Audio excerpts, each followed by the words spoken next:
and welcome back to another video. First of all, let me just say I'm sorry that this video is late. Life and fibro has been a mess right now.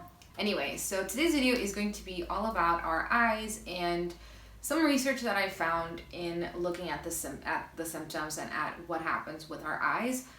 It kind of took a turn that I didn't really expect in the research that I found, so it's still really interesting, and yes, that is it. If you're new here and you'd like to stick around, learn more about fibro and what it's like to live with this illness, then you may want to consider subscribing to my channel. Let's talk about our eyes. So we all experience different levels of symptoms. We know this about everything in fibro.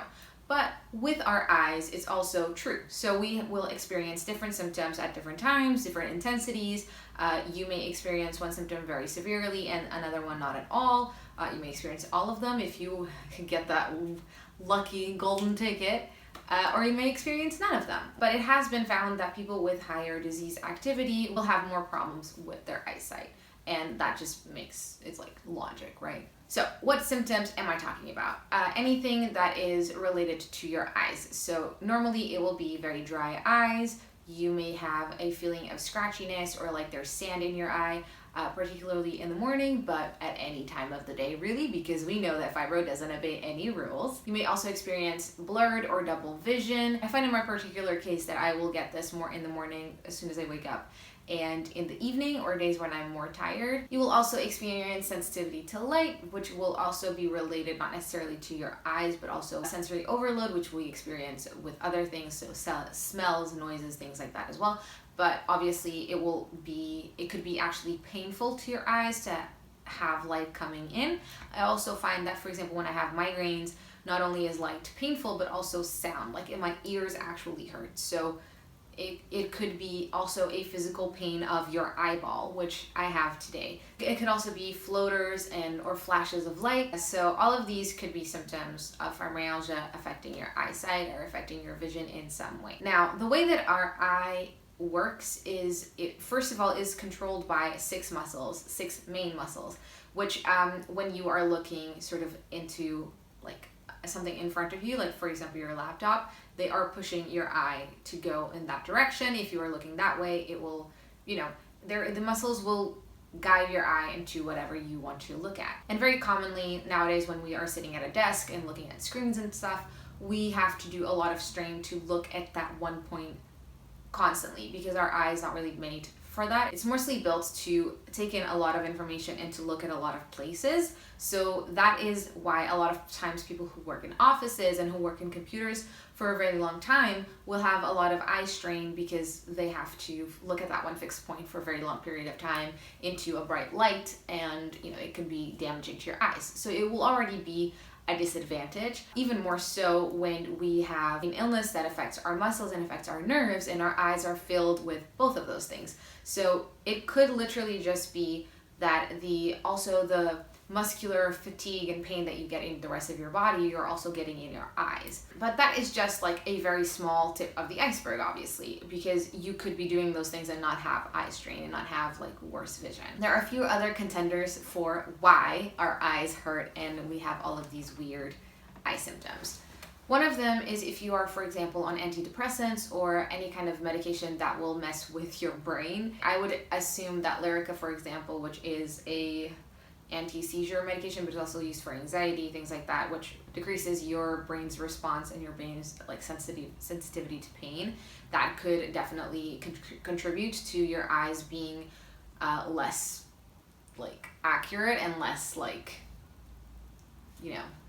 good. That kind of medication can also contribute to things like muscular fatigue. It can also contribute to things like dryness, so the eye dryness that could come from being on certain medications. If you have some another autoimmune disease, that could also be the reason why your eyes are so dry, or why they are more dry. I found through my research that people who have Sjögren's, I think that's how you say it. It is an autoimmune disease where your body attacks the glands that make mucus and make sort of tears and you're like wet glands, so like sweat and things like that. So people who have this autoimmune condition, Sjögren's, and also have fibromyalgia would have the symptom a lot worse. It seems to be a common thread that a lot of people who have fibromyalgia are very close to an autoimmune condition and have a lot of autoimmune symptoms, but with testing, they never really show up for any specific autoimmune condition, which could mean that fibromyalgia itself is autoimmune, but we don't know. But that's what I found very interesting in my research, which I will come to later. So it could be a lot of reasons why your eyes are being drier or scratchier or feeling more uncomfortable. I also get a very weird symptom, which is if I am very tired, and especially if I'm like spending a lot of time in front of the computer, or if I've had a lot of stress and I've cried a lot, things like that, where I'm like very tired, my eyes are more tired. It's been explained to me as a little blockage. So in your eye, especially in your like tear, in like your tear duct, is that what it's called? Like tear line? This line, and you have one on the upper eye as well. So where you would like put eyeliner on.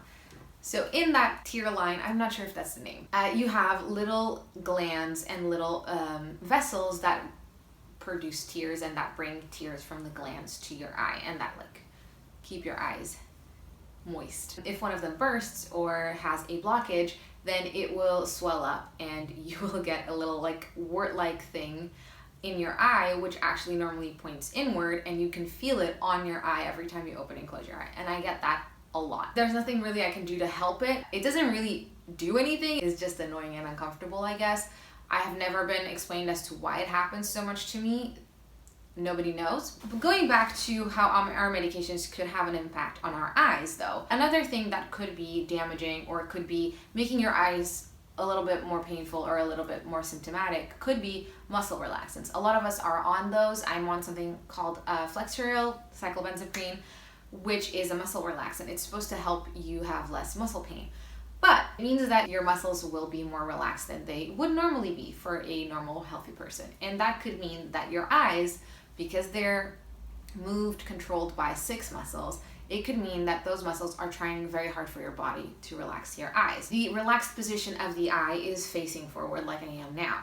So that means that when you're trying to look at a computer like this all day and you're forcing your eyes to go that in a different position and you're forcing your muscles to work, when you're taking a muscle relaxant, which is forcing your eyes to not do that, go into that position, it could mean that you're putting extra strain on your eyes without even realizing it. Another thing that's very common with people with fibromyalgia is that we have to update our prescriptions, our lens prescriptions, more often than regular people. I think the average, or how often you are supposed to check your prescription, is every 2 years. From now on, I'm going to have to check it every year, if not more often, because obviously there is just, your body is constantly having weird things happening to it, and it needs to be updated more often to meet your needs. And this is where my research took a weird turn, but you will see when we get there.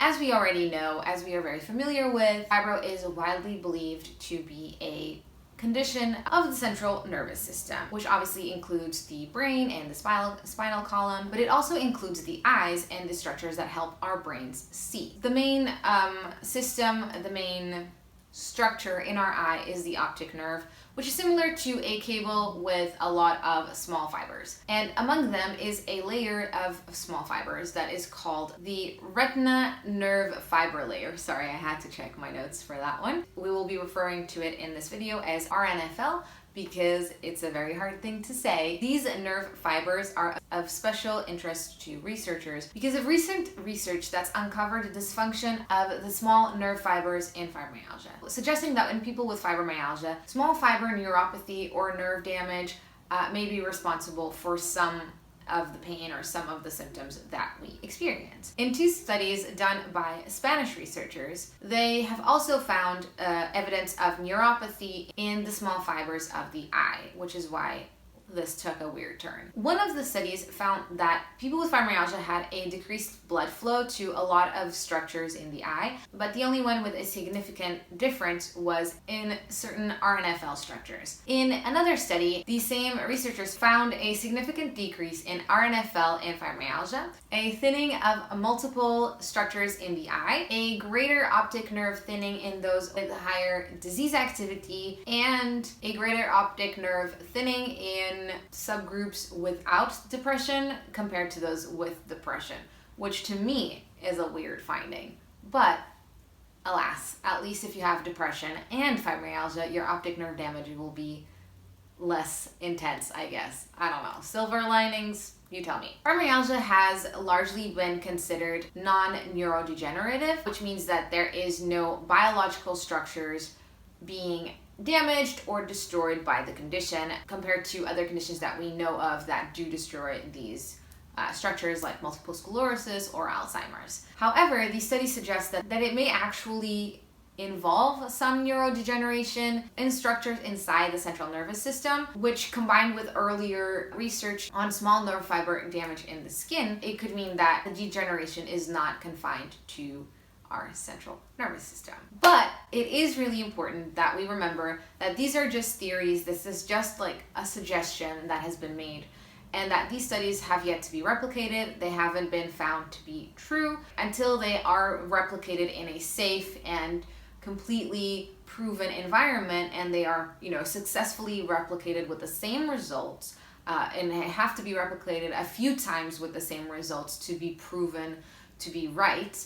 And until that happens, then we don't know for sure. It's just another study that is suggestive and that is interesting, but doesn't actually prove anything, which, is the problem with fibromyalgia. But I digress. It could explain a lot of things. It could explain where our pain comes from. It could make it easier for our illness to be diagnosed in the future, because it gives doctors something that they're looking for. That's why, it took a weird detour, because now we're on to figuring out if this could be a possible way to diagnose fibro rather than just how it affects our eyes. So it could be like a bigger deal than I guess I originally thought it was. On the other hand, it does raise more questions, because we still don't know if there is nerve damage, then where is it coming from? Why are we getting nerve damage? Like, what is happening? So that's what I found. Another thing that I found very interesting in the researching of this video was that it has never been proven that fibromyalgia is autoimmune. It has been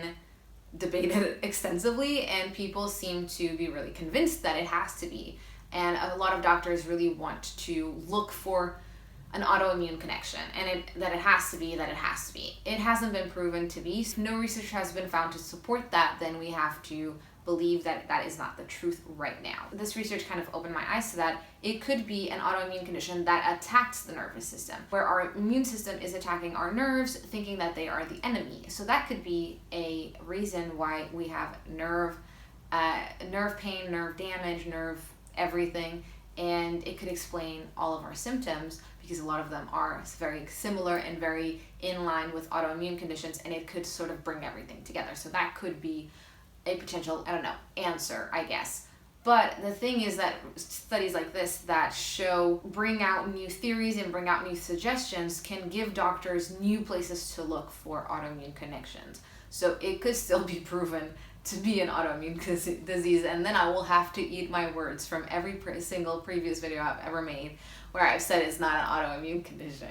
But I would happily do that if we figured out what it is. So I don't know. But yeah, let me know what you think. Do you think it could be that, or I don't know. What do you think? As far as the actual eyesight, I didn't really find anything to suggest that our actual vision is impaired. I didn't really find any evidence for anything else, so that's what we have to go on. I hope that you found this video interesting. On Patreon right now, I have added a new perk to the membership, which is everyone who has any membership with me on Patreon gets to vote for what video they want to see once a week. So I make 2 videos a week plus a weekly vlog right now. One of the videos a week will be voted for by you. So this video that I'm making right now was voted for over on Patreon. So if you would like to vote and see my videos a day early, then that would be a fun way to do it, and that would be another way to support me and help me out. Please do let me know in the comments what you think, what you feel, what has happened to your eyes since fibro. I hope you enjoyed this video. If you did, don't forget to leave it a like and a comment, and consider subscribing to my channel if you have not done that already. Thank you so much for watching. I hope you're having a wonderful day, and I will see you in my next video. Bye!